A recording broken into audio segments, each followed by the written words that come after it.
எல்லாருக்கும் வணக்கம். நம்மளுடைய வேதியியல்ல ஒரு விஷயம் இருக்கு. அதாவது ஆக்சிடேஷன், தமிழ்ல ஆக்சிஜனேற்றம் அப்படின்னு சொல்லுவாங்க.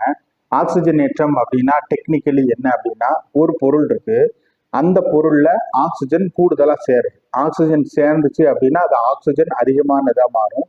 அப்படி ஆக்சிஜன் சேரும்போது அது ஒண்ணு இப்ப தீக்குச்சி மாதிரி பாஸ்பரஸ் மாதிரியான பொருளா இருந்தா ஆக்சிஜன் சேர்ந்து அது வேகமா எரிஞ்சிடும். சரியா? அதாவது அது எரியிற நிலைக்கு வந்துருச்சு, எரிஞ்சிருச்சு. இது வேற, இது எரிதல்.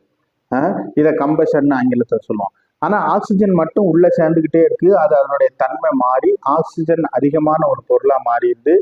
இப்படி மாறும்போது தன்மை இயற்கையிலே மாறிடும். இதுக்கு பேர் ஆக்சிஜன் ஏற்றம்னு சொல்லுவாங்க. இதுக்கு இதையே வேற ஒரு வழியில எப்படி சொல்லலாம் அப்படின்னா, ஒரு பொருளுக்குள்ள இருந்து ஹைட்ரஜன் வெளியில போயிடுச்சு அப்படின்னா அதுவும் ஆக்சிடேஷன், ஆக்சிஜன் ஏற்றம் அப்படின்னு தான் சொல்லுவாங்க. ரெண்டுக்குமே ஆக்சிஜன் ஏற்றம்னு தான் பேர். இப்போ இந்த ஆக்சிடேஷன் அல்லது ஆக்சிஜன் ஏற்றத்தால பொருள் என்ன ஆகும் அப்படின்னா, அந்த பொருள் கெட்டு போகும். சரியா?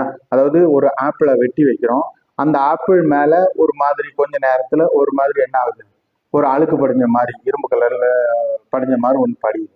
இது என்ன அப்படின்னா, இது ஒரு ஆக்சிடேஷன் தான். அந்த ஆப்பிள் மேல இருக்கக்கூடிய ஒரு சில மாலிகூல் வெளியில இருக்க காத்து பட்டு வேற ஒரு இதாக ஆக்சிடைஸ் ஆயிடுது. அது பேர் என்ன, ஆக்சிஜனேற்றம்னு சொல்லுவாங்க.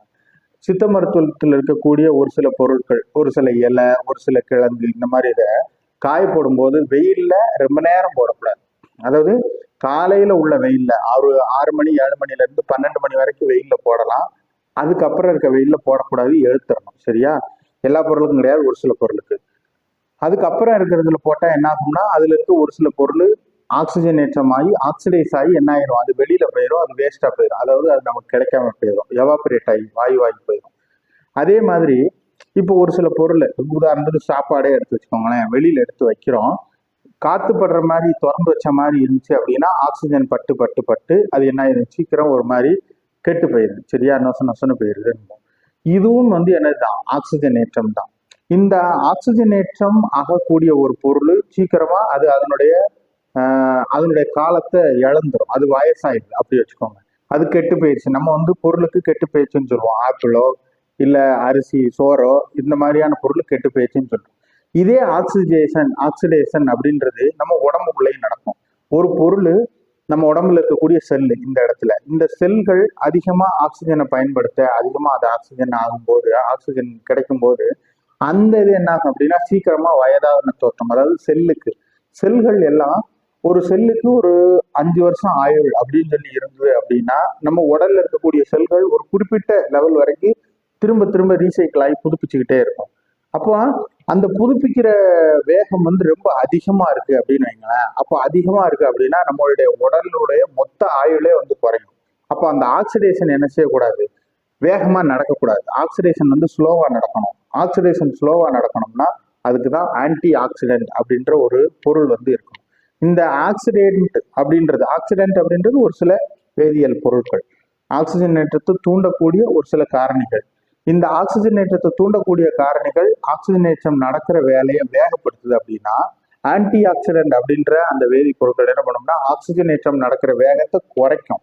அப்போ பொருள்கள்ல உதாரணத்துக்கு சாப்பாடு மாதிரியான இதுல ஆக்சிஜனேஷன் நடக்கிறத வேகப்படுத்துறது ஒரு பொருள் செய்யுதுன்னா, அந்த வேலையை ஸ்லோ பண்றது, அதாவது ஆன்டி ஆக்சிடென்ட் அப்படின்ற ஒரு சில கெமிக்கல் வேதியியல் பொருட்கள் என்ன செய்யும் அப்படின்னா அது கெட்டு போற வேகத்தை குறைக்கும்.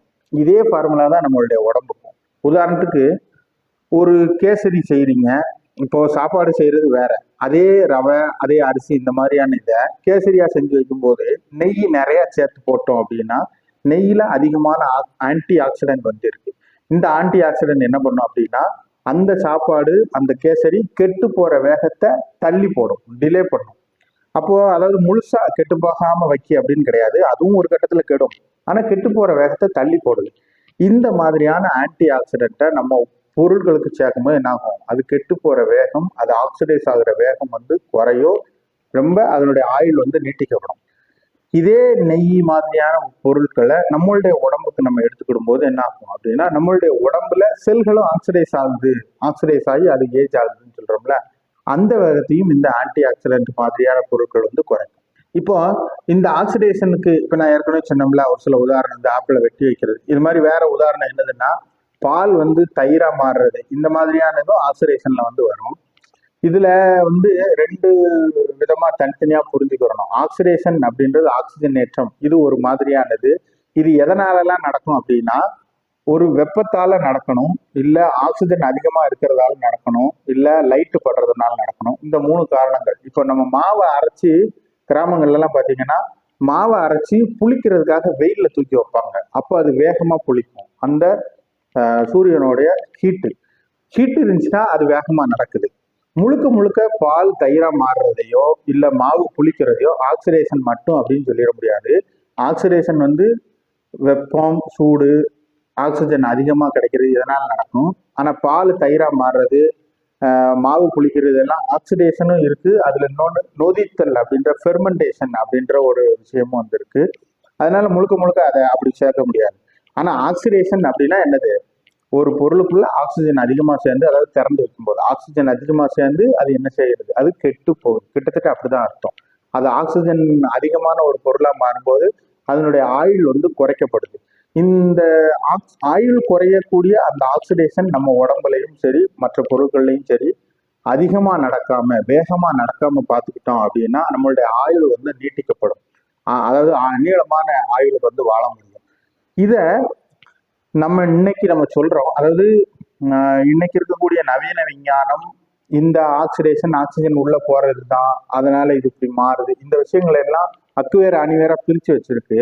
அதை நம்ம மறுக்க முடியாது. ஆனா இதே விஷயங்களை ஆதி காலத்துல தெரியாம இருந்தாங்க அப்படின்னு சொல்லி நம்ம சொல்ல முடியாது. ஏன்னா ஒரு தேனை எடுத்து வச்சு ஒரு பொருளை பதப்படுத்த முடியும் அப்படின்ற விஷயத்தையோ, இல்ல நெய்யை வச்சு அதை நீண்ட காலத்துக்கு பாதுகாத்து வைக்க முடியும் அப்படின்ற விஷயத்தையோ நம்மளுடைய தமிழர்களோ இல்லை இந்திய பாரம்பரியத்திலேயோ பயன்படுத்தாம இல்லை. சாம வேதத்துல சோமபானம் தயாரிக்கிற முறையை பத்தி வந்து சொல்லியிருப்பாங்க. சோமபானம் வந்து தயாரிச்சாங்க அப்படின்னு. உருளைக்கிழங்கு, பார்லி அரிசி, இந்த மாதிரியான விஷயங்களை எடுத்து நொதிக்க வச்சு, அது வந்து ஆக்சிடேஷன்ல நொதிக்க வைக்கிறது, நொதிக்க வச்சு புளிக்க வச்சு அதை வந்து பானமா தயார் பண்றாங்க அப்படின்னு சொல்லியிருக்காங்க. நொதிக்க வைக்கிறது அன்னைக்கே வந்து தெரியும். சரியா? இதே மாதிரி தான் சித்த மருத்துவ முறைகள்ல மருந்து செய்யறதுல ஒரு பொருளை எடுத்து நீங்க காய வச்சு பொடி பண்ணீங்க அப்படின்னா அதுக்கு ஒரு 6 மாசம் 1 வருஷம் தான் அதுக்கு வந்து ஆயுள். அதுக்குள்ள அதை வந்து பயன்படுத்தணும். அதுக்கு பிறகு அது என்ன ஆயிரும்? அது வந்து சத்து இல்லாம போயிடும், டீக்ரேட் ஆயிரும் அப்படின்னு சொல்லணும். இதே நேரம் ஒரு பொருளை நெய் சேர்த்து நீங்க லேகியமா பண்ணீங்க அப்படின்னா, நெய்யை சேர்த்து தான் லேகியம் பொதுவா பண்ணுவாங்க.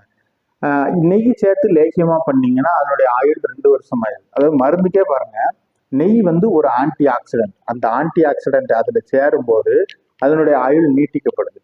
இதே ஃபார்முலா தான் இந்த விஷயங்கள். இது என்ன அப்படின்னா, இன்னைக்கு கொஞ்சம் வருஷத்துக்கு முன்னாடி யாரோ கண்டுபிடிச்ச ஒரு மாடர்ன் சயின்டிஸ்ட் கண்டுபிடிச்ச ஒரு விஷயம் கிடையாது. நம்மளுடைய முன்னோர்களே வந்து இதை பற்றியெல்லாம் வந்து பயன்படுத்தி இருக்காங்க, கண்டுபிடிச்சிருக்காங்க. அதை பற்றிய அறிவு வந்து அவங்களுக்கு இருந்திருக்கு. இதை வந்து நம்ம முதல்ல வந்து தெரிஞ்சுக்கிறணும்.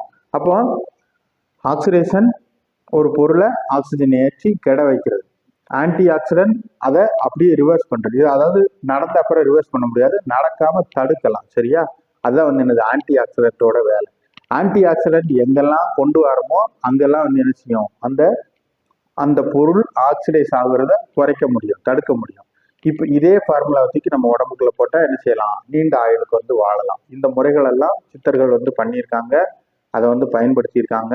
வேதங்கள்ல அதை பற்றிய குறிப்பு இருக்கு.